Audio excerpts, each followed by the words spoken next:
Hey guys, it's Miss Thomas here. So this is some sped up footage of me doing a regular contour drawing of my shoe. You guys don't have to do a shoe. I like the concept. I've had y'all draw so many shoes already.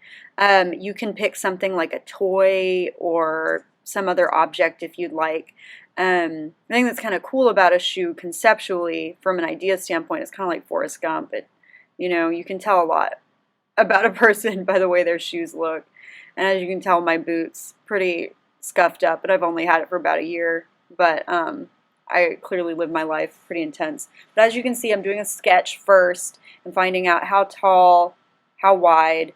I did realize that my boot, or what my drawing, I drew it so big that I really needed to take the toes off the edge to keep it in proportion, and so that's what I did.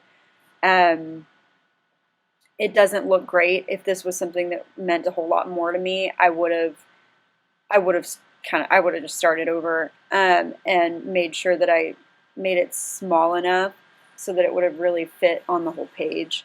I think that would have looked a lot better. But this is still kind of just a study, so you guys have some agency over what exactly you want to draw. So now I'm going in with those edges and I'm really kind of refining my angles, my proportions, what's going on with those edges, and I'm turning those edges into lines just with my pencil. So you take that sketch to find the basic proportions, how tall, how wide, what's the basic gesture, what are the main angles. If I were to draw a line through the middle of the shoe or this part of the shoe, what are the angles?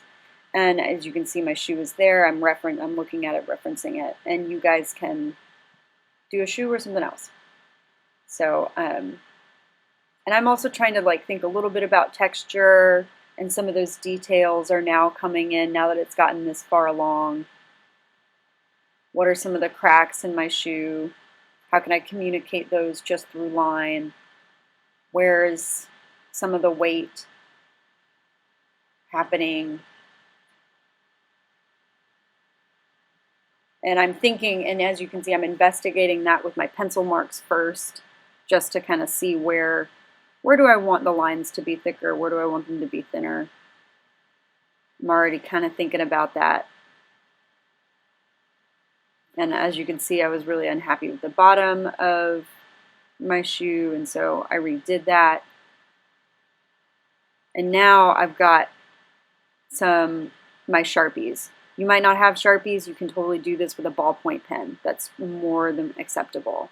I'm starting out with a really skinny Sharpie, just going around the edges. And I've already started kind of thinking about which of these edges need to be a little bit thicker. Which one should I make thicker? And also, if you want to come get Sharpies from me, just stop by the high school. If you can't stop by during normal school hours, let me know and I will leave them somewhere for you to pick up. So just right now I'm just tracing my pencil lines.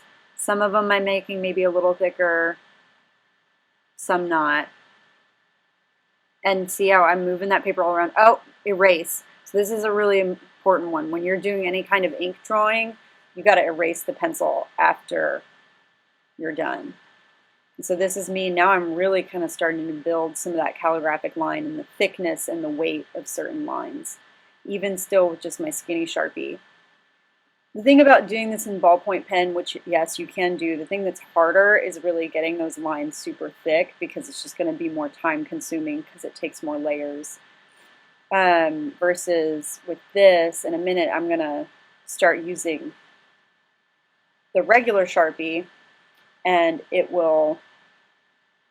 does a lot of that work of thickening the lines for you. So here we go. Now I've moved on to the thicker Sharpie. It's also a different day if you can't tell. And now I'm really able to thicken up some of those lines. I've even decided to create a bunch of weight at the bottom of my drawing by making that pretty black. And then I'm like, gotta thicken this, gotta thicken that. and really moving my paper around. And if I'm not moving my paper around, I'm moving my body around my paper, because it just gives you more control over how you're creating the line on your paper.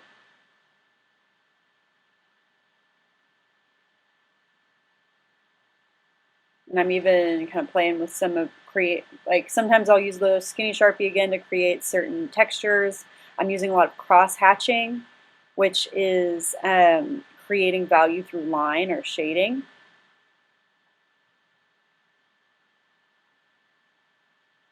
Pardon me, you're creating shading through hatching, so like crossing your lines. If you don't know what that is, I would just Google it or ask me. I'll try and get a still of this drawing up on the website so you can see a little bit more. Hatching is just lines, and then cross hatching is when you cross those lines. It looks like tic-tac-toe. So you're tic-tac-toeing your shading.